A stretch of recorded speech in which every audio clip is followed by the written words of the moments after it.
Welcome student to class 8. A very good morning. Today we are going to start the first chapter of civics, that is chapter number 16, our constitution. Family is the basic unit of society, and society comprises of various institutions and organizations at different levels. The well and good functioning depends upon certain rules which are recognized by a country. Just imagine, if we are not following the traffic rules, what will happen? A number of accidents will be there. Everywhere there will be chaos and mess. All will feel unsafe. So in order to have everything good and well, we need rules to be followed. Hello student, before proceeding, let's study about rule of law. Rule of law means that every citizen of the country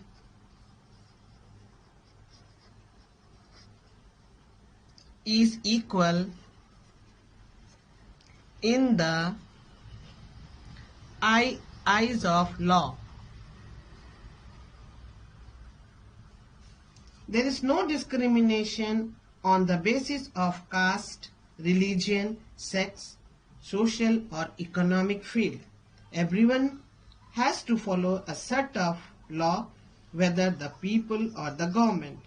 In this way, we can say that rule of law is the basic foundation of democratic system and all type of equalities. So the government should not act on an unlawful manner. On the other hand, the common man should be protected and should get power to enjoy equal rights and responsibilities.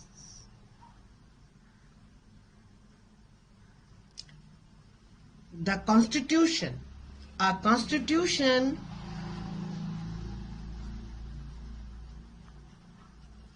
is a body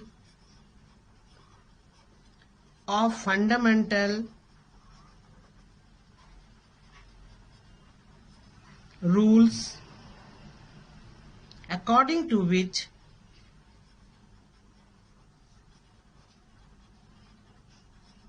the government of a country functions. So a constitution is a body of fundamental rules according to which the government of a country functions. It binds the whole country into one. Many features are there of constitution. Let us study. Constitution contains powers and functions of various organs.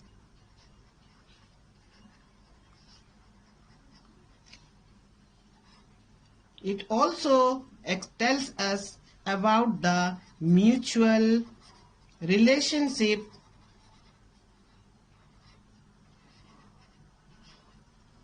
among all the organs. Constitution defines the rights of the citizens. It also tells about the relationship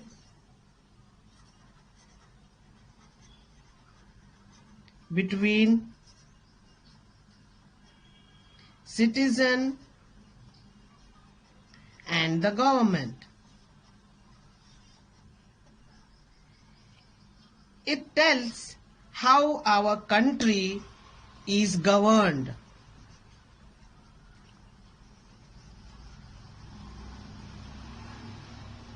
In this way, this constitution is a pivot around which we all move the whole country moves. Now let us study why this constitution is needed. India is a vast country with various physical, cultural and social diversities. Different people belonging to different region, different language, different lifestyle. All have different in beliefs and actions. They have many things in common. They may or may not agree on all issues. So the Constitution provides a set of rules, principles and laws acceptable to almost all as the basis of life and governance of the country. So our Constitution is a multi-purpose document which fulfills our needs, requirement, future aspiration and ideal set before us. Following purpose are there of Constitution. Now, following are the purpose of our Constitution. It defines the nature of a country's political system. It provides certain significant guidelines that help in decision making within a democratic setup, lays down rules and provides safeguard against misuse of power and abuse of authority, which leads to gross injustice by those in power. It guarantees certain rights based on equality to establish social, political and economic justice.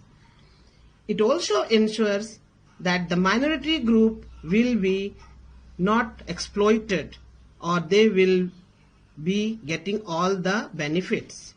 It also ensures that the majority group does not dominate the minorities. It also guards our national interest, does not allow dictatorial or biased decision which may change the very basic structure of the Constitution, plays a crucial role in democratic societies towards the achievement of desired goal. Now let us start vision and values of Indian Constitution. Our Constitution is the result of serious deliberation of a representatives body called the Constituent Assembly, which was an indirect elected body. Now let us study what is Constituent Assembly. It is a body indirectly elected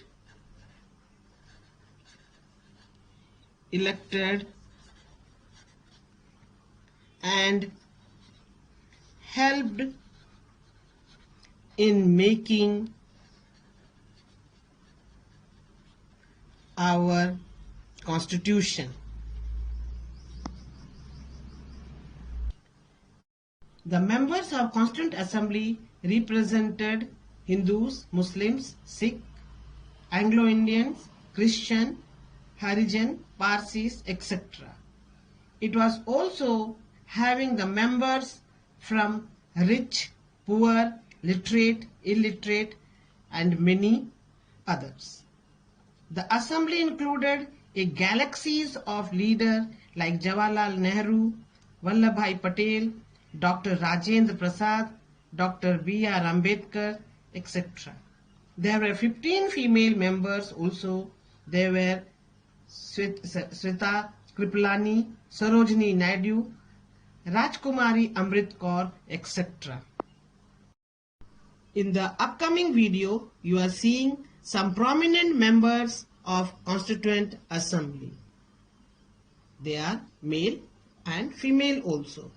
These galaxy of leaders, they did a lot to make our Constitution and give a Constitution to our country. Now let us study about some ideals included in our Constitution. Number 1, commitment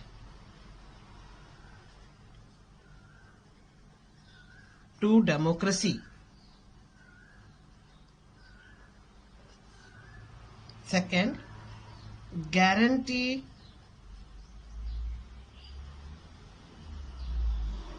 of justice and equality. Third is freedom. Freedom to all the people. Fourth, feeding the starved.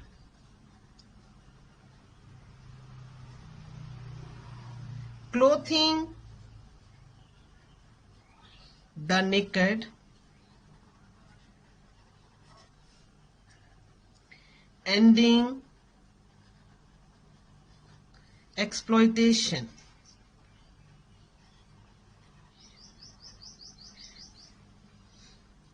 So these are some ideals which are included in our Constitution. Now let us study Preamble. Preamble was included in the beginning of Constitution. The Preamble is an introduction to the Constitution and is non-justiciable.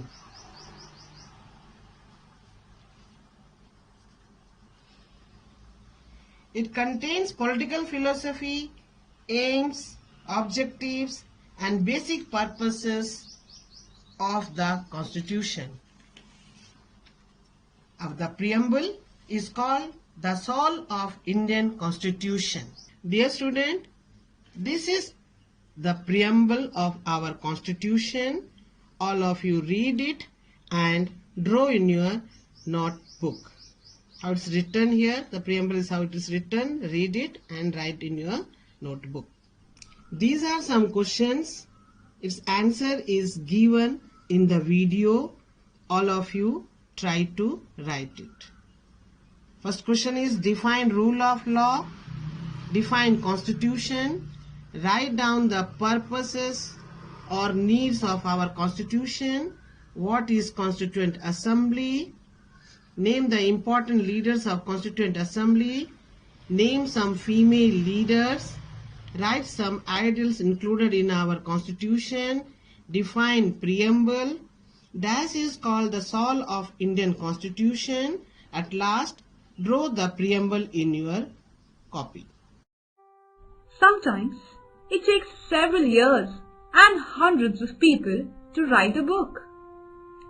Do you know that the Constitution of India was written by over 300 representatives who met for a period of almost 3 years before our Constitution got formalized? The Constitution was enacted on 26 November 1949 and enforced on 26 January 1950. Hence, 26 November is celebrated as Constitution Day and 26 January as our Republic Day.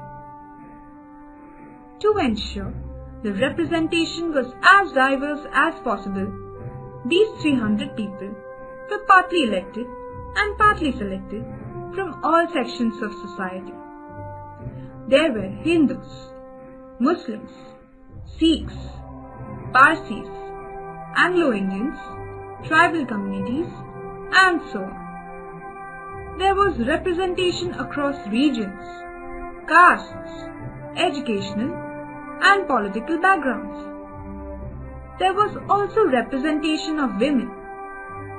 Do you know how many women were represented? A total of 9 out of 300. A major accomplishment for a time when women empowerment was a faraway dream. Similarly, citing many complications and difficulties, the British wanted to write the Constitution for India before they left. This idea was, however, rejected by the Indians, who wanted to write the Constitution for themselves, as it would deal with their future. It is interesting to note that the Constitution of Japan was written by 24 male Americans in 7 days flat. the only Japanese in the room was a young woman interpreter. However, while the decision to write the Constitution ourselves was a noble one, in reality it was quite a difficult task to implement. With 23 recognized languages and innumerable dialects, it was difficult to agree on the language in which the Constitution would be written.